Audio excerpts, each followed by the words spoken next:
This is Martin Giles of the Guildford Dragon News, and I'm here with residents of Compton who are concerned about the tree felling that's occurred in Bumwell Copse, which is part of the Loseley estate. And speaking on their behalf is Belinda Sartori. Belinda, why are the local residents so upset and angry about the tree felling here in Compton?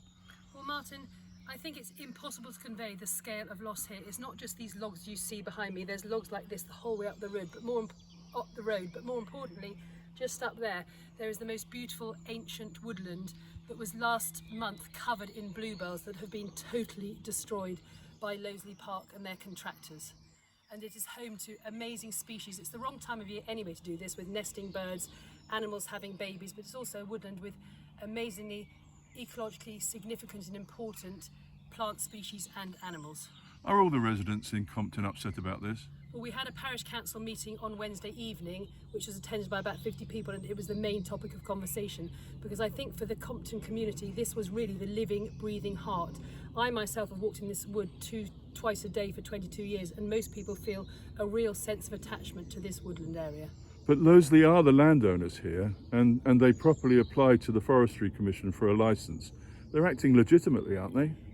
We think they're acting with legitimacy. This is private land and they have got a licence, but the licence gave them permission to thin 30% of the woodland, and in fact in certain areas over there and there they've actually done a total clear fell, and we have asked the Forestry Commission to come and investigate. At the same time, species like bluebells, nesting birds, etc. are protected by the Wildlife and Countryside Act, and we have asked the relevant authorities to come and make sure there hasn't been any breach of those acts. And what would you like the Loseley estate to do?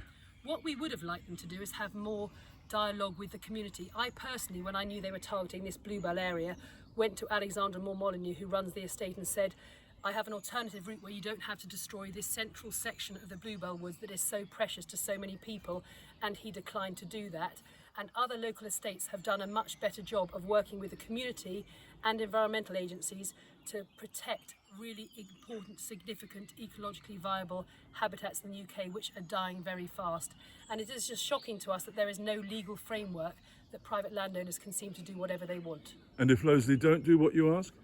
Well, two things. Number one, Michael Moore-Molyneux, who heads the family, is currently the Lord Lieutenant of Surrey, and I have personally written to the government bodies asking him to be removed from that role, which is meant to uphold the finest protection of the Surrey habitat. And secondly, the estate are in receipt of public funding and have recently received £125,000 from the Surrey Hills Partnership to drain their lakes. And I think those funds and grants should be looked at if they are not looking after the environmental part of their estate. Belinda Sartori, thank you very much. Thank you.